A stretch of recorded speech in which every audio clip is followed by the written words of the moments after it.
Hello, my lovelies. Welcome back to my channel. Hello. If you're new here, my name is Jakara, and today is a landmark day for me. I am without hat, and we're going to be talking about my hair growth journey. So if you want to see how I went from completely bald to, I think we're about armpit length now, armpit length hair. So just stay tuned.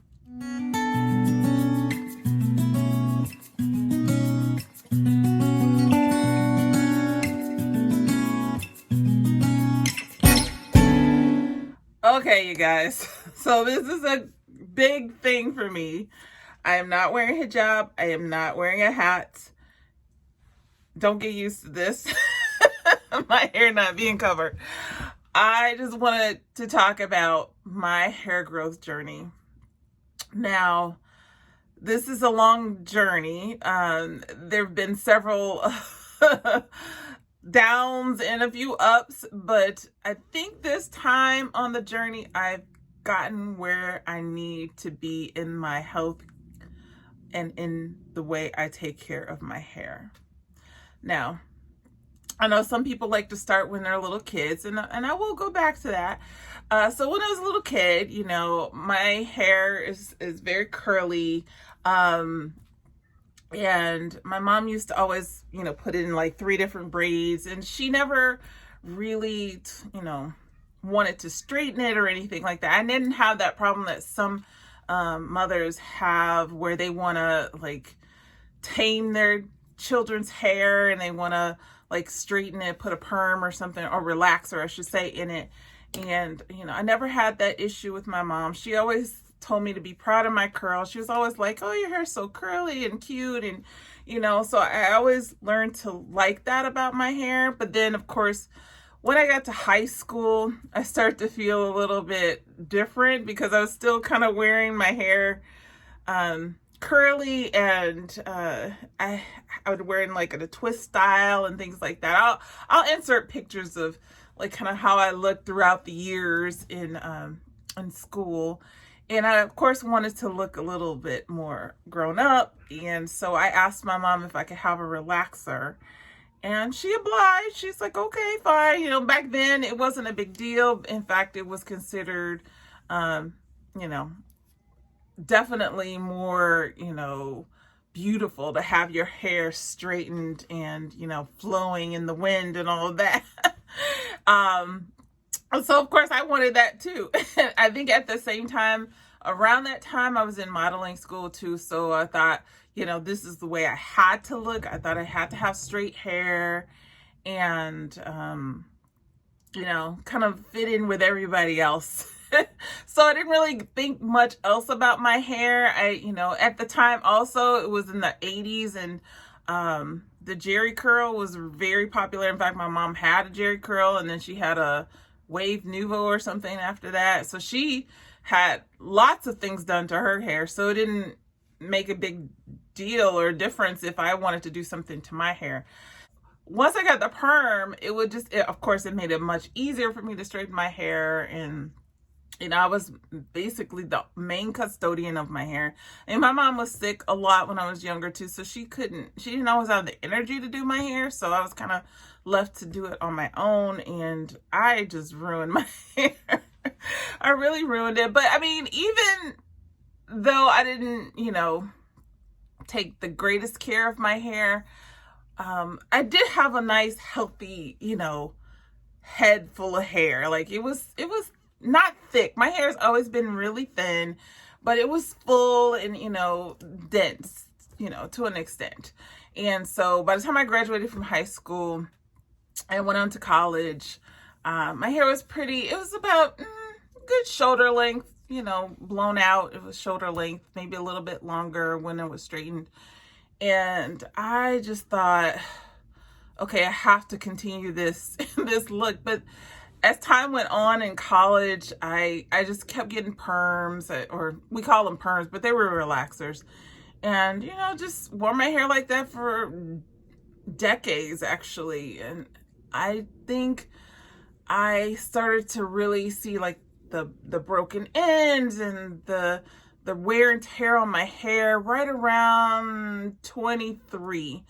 And by that time I had graduated from college and I was married. I had a daughter, and I finally found a hairdresser who really was able to take care of my hair.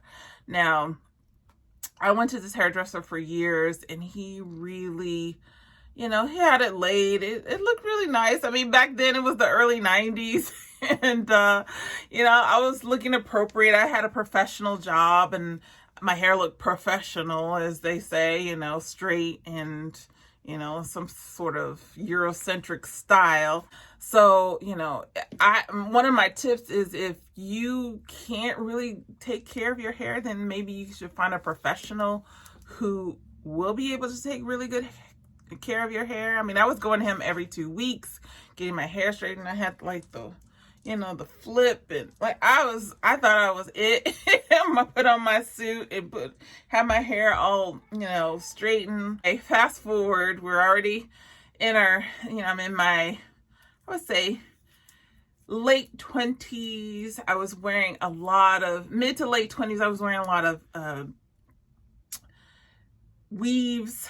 And because I just, at that point, my daughter was, little, and I just didn't want to fuss with my hair. I just, I saw it also, it was just getting so weak from getting straightened all the time. And I just thought, we're just going to braid it up, put it in weave. And I did that for a good, I want to say 10 years. I wore my hair in a weave. And so at that time, I got a little, my hair started to get weaker and weaker the longer I would keep it in a weave. And I thought, you know what, I'm going to have to take the weave out and just let my hair be.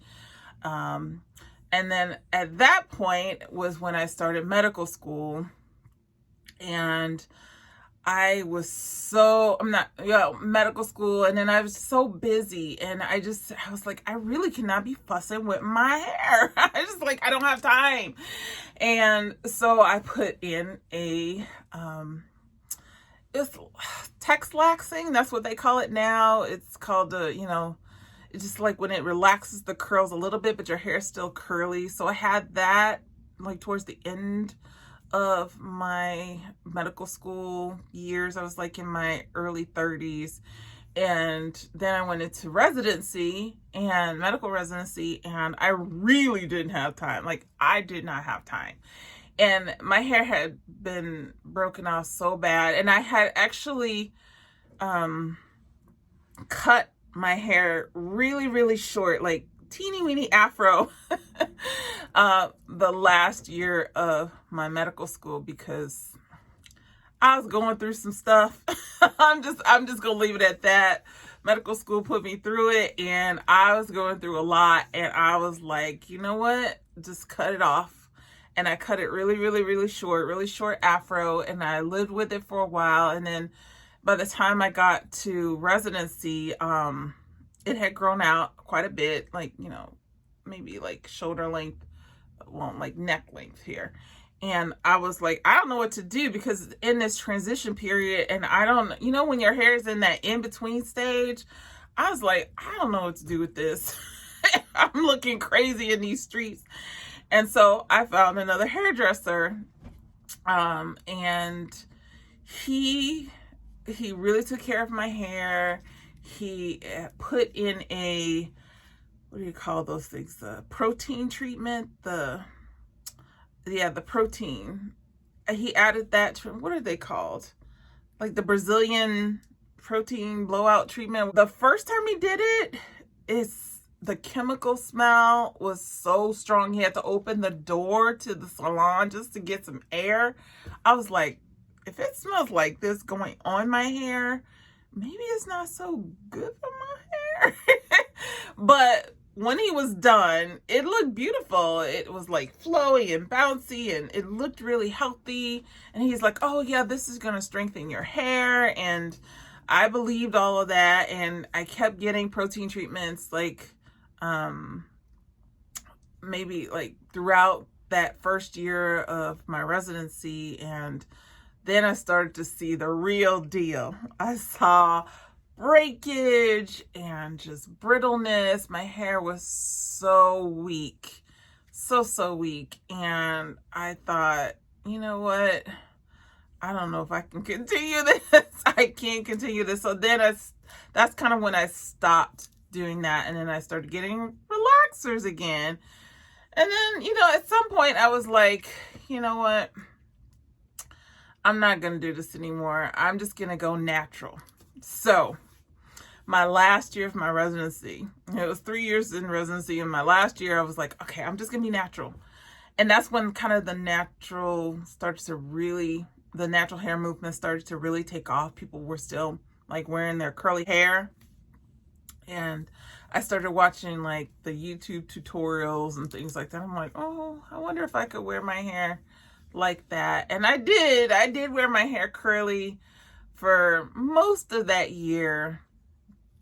Then I got my first job out of residency as a doctor, and I was just like, okay, I gotta look professional. I can't go in there with this curly hair. I gotta have the flowing locks, the straight flowing locks. And I had got my hair colored at that point in time, and I was just like, I was feeling it, but my hair was not in a great state. It got so brittle, so like even more so than what had happened with the protein treatment. It was just like a mess.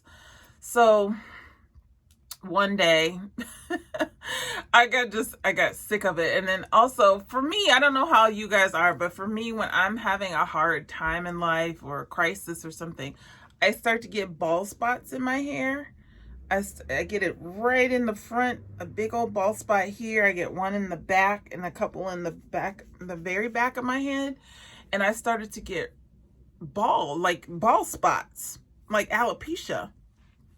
And that was all because of the stress that I was going through at work, in addition to all the stress that had been put on my hair. And I was like, you know what? I just got to let it go. I'm just going to shave it again. Because that's what had happened in medical school. I started getting these bald spots and I was like, oh, no. We're going to get a teeny weeny afro. But this time I shaved my head bald. So this was the second time I went, this time I went full-fledged bald. Like, you could see the fuzz on my head. You could see the lumps in my head.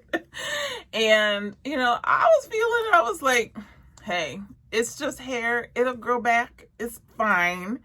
And people were just looking at me like, what is she going through? She looks so different. What is happening? I felt free. I felt really free of hair and having to do my hair. And then, well, of course, once it started to grow back, then I started to see, oh, I do really have curly hair. Like, it's curly. It's not just like a little bit of something. It's a curly. So I had gotten to the point where I had shaved my head bald and I was ready for my hair to grow. And so I started to really study all of the tutorials online and all the natural hair gurus. And I learned so much. But like I said, I had to learn what my hair liked. So I had to go through a lot of different products to find out what I particularly liked. And my hair did grow pretty long. It had really flourished with just giving it the care that it needed, keeping the hot tools out of my hair, and just really taking care of my hair and being mindful of it. Then 2019 hit, and I was so sick. I was so sick. I ended up having to have an operation, and I got to the point where I was severely anemic, and I didn't have any energy to do anything with my hair. I couldn't spend hours on my hair like I would do before. On wash day, we tend to really go in and spend a lot of time in the, doing our hair. So I just couldn't do it. So I shaved my head bald again. I really did. I had to. I felt like I couldn't go to work looking, with matted, crazy hair, and I didn't have the energy to really give it the time and attention that it needed. So I just shaved it bald, and I was fine with that. I had shaved it bald twice before, In fact, I think I had done it 3 times before. And I was just like, you know, it's hair, it'll grow back. Right now, I'm just not in the place, a healthy place to be able to take care of my hair. And so, you know, when I feel better, then I'll, you know, grow it back and it'll be fine. And I'll just keep, you know, doing the things that I had been doing before. And lo and behold, for the last, since 2000, I think I shaved my head in May of 2019. Yes, May of 2019. It was like completely bald, you guys, completely bald. And like I said, my hair, I'm trying to get a good, it is now, you know, armpit length, about armpit length. I mean, shrinkage is real, so, you know, don't be fooled by this, you know, this shrinkage. It's healthy. It's really, really healthy because it, you know, shrinks and it bounces back like that. But it is like, you know, about armpit length right now. So that's how long my hair is now. That's, you know, it's been about 2.5 years, and, you know, I'm still on this journey. And so I'm just going to show you kind of the regimen that I'm using now. So we're going into fall now. But I want to show you what I usually use in the spring and summer. So as the weather gets warmer, I don't need any heavy stylers and things like that. So what I'll do is wash my hair with a conditioning shampoo. Now, this is one I got from the salon, the last salon I went to. I did go to the salon to get my gray colored. And I stopped doing that last year. You know, during the pandemic, I was not going to a salon. So I was like, well, you know, I'll just do it myself at home, which is what I've been doing ever since. But this is one of the shampoos I got from the salon. So this is a salon product, so I don't know if you can get it. But it's a tea tree mint lavender moisturizing shampoo. And I like this because it has a little tingle. It gives a little tingle to your scalp to it makes me feel like I'm getting my scalp clean because of the tea tree oil in there. So, and it also helps with like dandruff and stuff like that, tea tree oil. So this is a must. Absolutely have to use this at least once every 2 weeks. Then once I wash all the shampoo out, then I use the Aussie Moist. This is the conditioner, just a regular kind of conditioner. This is the washout type. So I put this in, and then I will I'll section my hair and take a wide tooth comb and go through it. I do finger detangle, but I do finger detangle later. But initially I just start at the ends and go up and detangle with the comb. And yeah, it's a little rough on the hair, but I just ain't got time to be in the bathroom doing my hair for hours. So finger detangling later, but initially I use this wide tooth comb to detangle. But I have conditioner in my hair when I do it, and this has a really good slip. So it's easy to kind of like get the comb through the hair, and I highly recommend Aussie Moist if you haven't tried it. And then after I wash out that conditioner, then I will go in with, and depending on what time of year, it will depend on what kind of conditioner I will use. And it also depends on how my hair feels. Like right now, I recently used the Shea Moisture Intensive Hydration Hair Mask. I use this. This is what I use most of the winter time, fall and winter time. And I just, because I have low porosity hair, it's hard to keep my hair moist, and I should say hydrated. It's hard to keep my hair hydrated. It just dries out so quickly. So this is a must, especially in the winter time. If I do start to feel like my hair starting to get that stringy, like if you pull it and it just stretches out and doesn't like snap back, then that tells me there's a little bit too much moisture in my hair. So I need to use, I kind of alternate with this. This is the Shea Moisture Deep Treatment Mask with raw shea butter. So I use this, kind of alternating between this. And then every once in a while I'll do the Jamaican Black Castor Oil mask from this Shea Moisture line.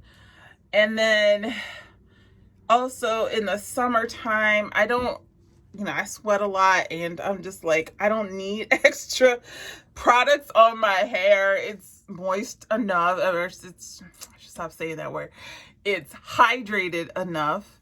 And so I use a leave-in conditioner after I do my mask and wash. I usually use my mask for like 30 minutes to an hour, and then I wash it out. I usually get too impatient to wait an hour, so I just wash it out after 30 minutes because like I said, I'm trying to save time. I'm not trying to be in the bathroom forever in a day. But then once I wash it out, I use a leave-in conditioner, and this is one that my daughter had, and I saw that and I tried it and I loved it, and it's called the Goddess Strength and Length System. It's Divine Strength Leave-In Conditioner for weak, breakage-prone hair, and that is definitely my hair. It is breakage prone. It snaps so easily because it's dried out so easily. So I use this a lot in the spring and summertime, and this is basically my styler. So I'll put this on, and then I will use a little oil, either some olive oil, plain old olive oil you get from the store, or I had gotten this, excuse the condition of the bottle because I kind of squeezed it, but this argan oil that I got when I was in Morocco, and I got a big old bottle of it. As you can see, I don't use a whole lot, just enough to get it on, especially the ends of my hair. And I mix this, and then I put this on, and that's all I do in the summertime, and I'm good to go. And then I just either twist my hair up or put it in a ponytail or a bun or something like that, just to get it out of my face and off my neck, especially in the summer when it's hot. And so yeah, I highly recommend argan oil and indoors, anything similar to that jojoba oil. And there was a time, like I said before, that I was mixing oils, all these different oils together, and I still like that blend. I might go back to it, but for now, this is my simple oil blend. It's olive oil and argan oil. That works just as well. And then, in the winter time, if I'm going to use a styler, I used to use the Curl Enhancing Smoothie from Shea Butter, but I think it might have a little coconut oil in it, and it kind of makes my scalp itch a little bit.